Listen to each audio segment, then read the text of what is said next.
Hey everyone, this is your host Sonia, and welcome to Sonia's Space. I've created this friendly space to inspire and encourage my listeners throughout their day. On this podcast series, I want to talk about life, relationships, mental health, women empowerment, hardships, and new experiences. My goal is to have an authentic and vulnerable discussion with my listeners. Hey there, thank you for tuning in to episode 4. To be quite honest, it was really hard for me. It took a lot in me to start preparing for episode 4, to start recording for episode 4.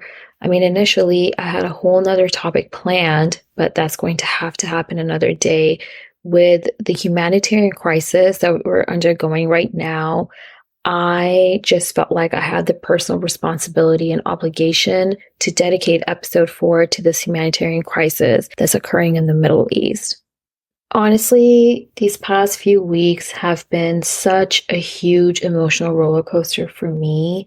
And for one, it's because of the crisis that's occurring and the amount of horrific and graphic content that I've been exposed to on social media and seeing all these innocent civilians and victims that are being affected by these political issues. And for me personally, my personal life, my grandmother isn't doing too well.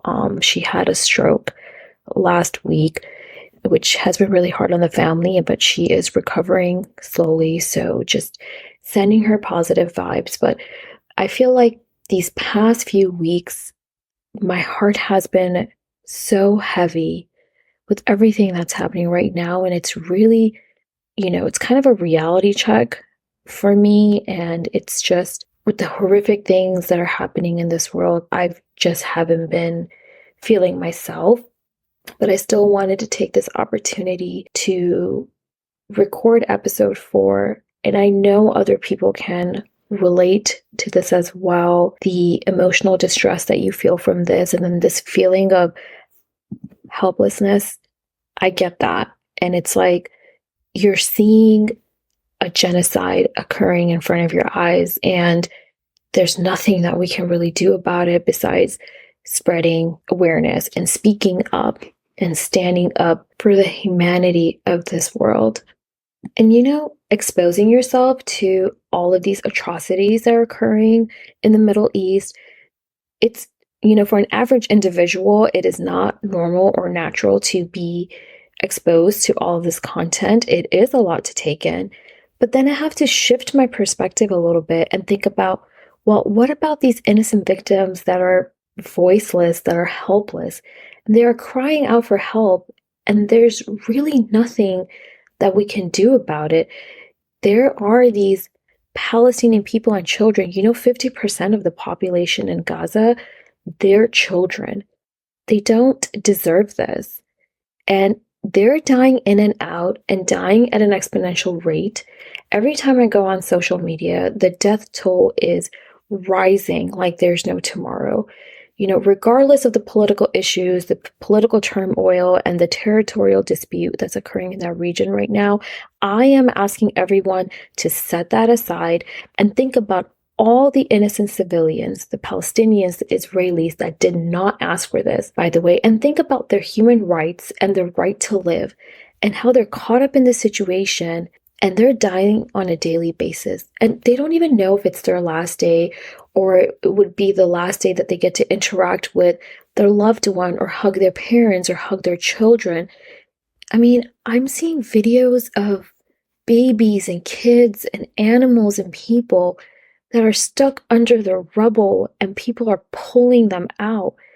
How can you fake that? How can you not empathize with that? And it's so hard for me to sit here on the other side of the world. And it really, really breaks my heart.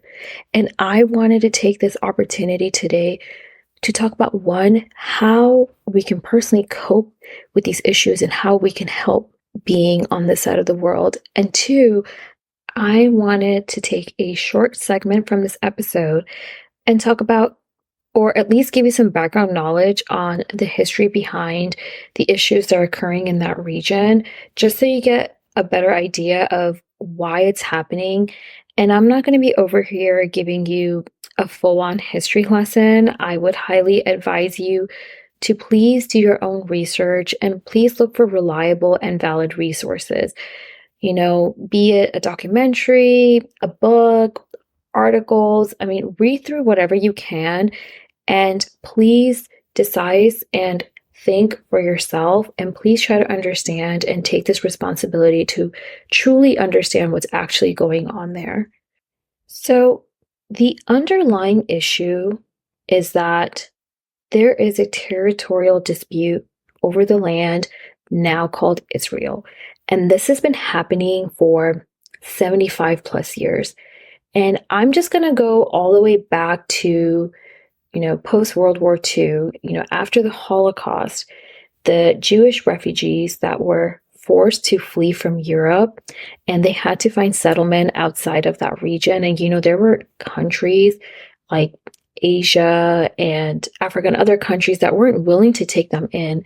And they found the nation of Palestine and asked to coexist with the Palestinians. And they agreed and let them in, and they stayed in the region together. And after a few years, the Jews wanted an independent state for themselves, but the Palestinians pushed back. And fast forward to now, we're at this point where majority of that region has been colonized and have been settled by the Jewish people. And this caused the Palestinians to be displaced and evicted by these settlers. And they were forced to leave the homes where their parents, grandparents, great-great-grandparents had stayed. They were forced to leave those homes and find another place to settle, which right now, majority of that population is in the West Bank and Gaza. And please keep in mind that these issues that have been occurring between the Palestinians and Israelis have been going on for years, like I mentioned, 75 plus years. And it isn't new information. And what we're seeing in the news and social media right now with what's happening to the Palestinians, it's just a magnified version of that. Even in the smaller areas of West Bank and Gaza, there are restrictions, blockades, and checkpoints in place against the Palestinian people from going in and out of those areas. And if that's not a true form of oppression, I don't know what that is. I mean, they had to be evicted and displaced from their homes where generations of their family members had resided. And now they're being forced to be in a small area where they have limited access to resources from going in and out of the region. And they continue to be abused and oppressed, especially with the recent events that this has really exacerbated the entire situation. And it's making it harder for the Palestinians to leave or even survive. I mean, I just found out a few days ago, like there's a full-on blackout in that region. Like they don't have access to any form of communication. It's like completely dark in that area and people are constantly dying. Imagine being in a situation like that where you're so helpless. Where is the humanity in all of this? Where is the proper help and aid that they need and rightfully deserve, especially at a time where there are mass killings of those areas?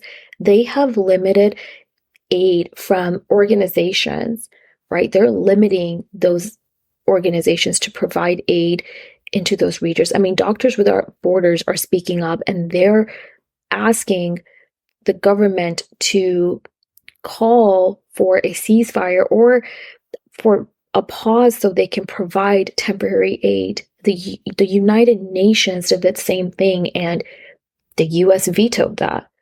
I mean, this is definitely a form of ethnic cleansing and genocide. If you're seeing any form of innocent civilians that are dying as a result of political issues, terrorist organizations, like open up your eyes. These innocent civilians do not deserve to be massacred, to be dying at this rate. And I do advocate for the oppressed. I do advocate for the human rights of not only the innocent Palestinians, but also the innocent Israelis.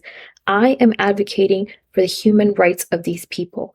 And if I'm advocating for the rights of the Palestinians, does not automatically make me someone that is a supporter of Hamas and that is an anti-Semitic. And it's crazy to me that people do not understand that these stances can be mutually exclusive. I am on the side of humanity. I am on the side of knowing and understanding, and I'm aware that this is a humanitarian crisis, and I stand up for basic human rights and the human rights of each and every innocent victim, be it Palestinians, be it the Israelis, be it the people of Ukraine, be it the people of Sudan. And it really hurts me and breaks my heart that the US media has portrayed itself to the point where people are empathizing with the innocent Israelis, as they should, but you're also kind of disregarding the fact that there are innocent civilians in Palestine that are dying at an exponential rate. If you are empathizing with innocent people, innocent children, innocent babies, well, the children and babies and people of Palestinians are also humans. You know, I saw a post the other day, and in that post it said, selective empathy is not the answer. It really isn't. We should have empathy for everyone. We should have empathy for all innocent victims. And that's absolutely true. I really hope for a better world. I hope for a world where we're able to educate ourselves, think for ourselves, and really reevaluate our moral compass and speak up on behalf of the people that are helpless and voiceless, and take this opportunity to help them in any way that you can. I will be posting links to certain organizations that are trying their best to provide aid and funding and food and shelter to those regions. Like I said, it's still very limited, but you can still provide your support and funding to these organizations. I will post those links on my podcast summary as well as on my Instagram page. And there are other ways that you can help this cause. I mean, there are certain petitions out there that are calling out to government officials and public officials and are asking for a ceasefire in that region. And again, there are organizations that you can and donate to the less fortunate, and they have many global relief agencies. And just a few of them off the top of my head are Doctors Without Borders, the International Red Cross, UNICEF, and they also have specific organizations for Palestinian children, and they also have organizations to sponsor these Palestinian children. I know the situation is very complicated there, and they are limiting aid to those regions, but that doesn't mean that you should not support them and not fund them or help these people and help these organizations. So I will be posting those links in the summary of my podcast description, as well as on my Instagram page. Also, please remember that if you have any form of empathy or guilt in your heart, and it's a great thing to feel empathy for these people and understand that if you're in a position, which most of us are, to help these people, do whatever you can and take this opportunity to not only donate and fund to these organizations, but also spread awareness on this issue by posting on social media, posting the links on social media, speaking up on behalf of these innocent victims. You know, you would think that your word means nothing. That's complete BS. Does mean something. I have seen tweets and social media posts being deleted because we are in this era right now where people have access to social media and they're able to communicate with each other. That was not the case, years ago. That was not the case during World War II. That was not the case, historically. And now we're in this position to speak up and post content and spread awareness. Any individual is able to do that throughout multiple social media platforms. I wanted to end this episode with a quote, a humanitarian quote, and it is, The world is more malleable than you think, and it's waiting for you to hammer it into shape. So I'm going to say this again. Do whatever you can, even if it's a little bit, just speak up, spread the awareness, help in any way that you can. And if all of us can be in this position to help the less fortunate and the innocent civilians, it could make a huge impact in this world. Thank you all for listening in today. I'm so grateful for all of the support and feedback I've been getting. Don't forget to follow and subscribe to Sonia Space, and follow me on Instagram for sneak peeks on upcoming episodes, as well as other inspirational content. I hope your day goes well, and I've left you feeling inspired.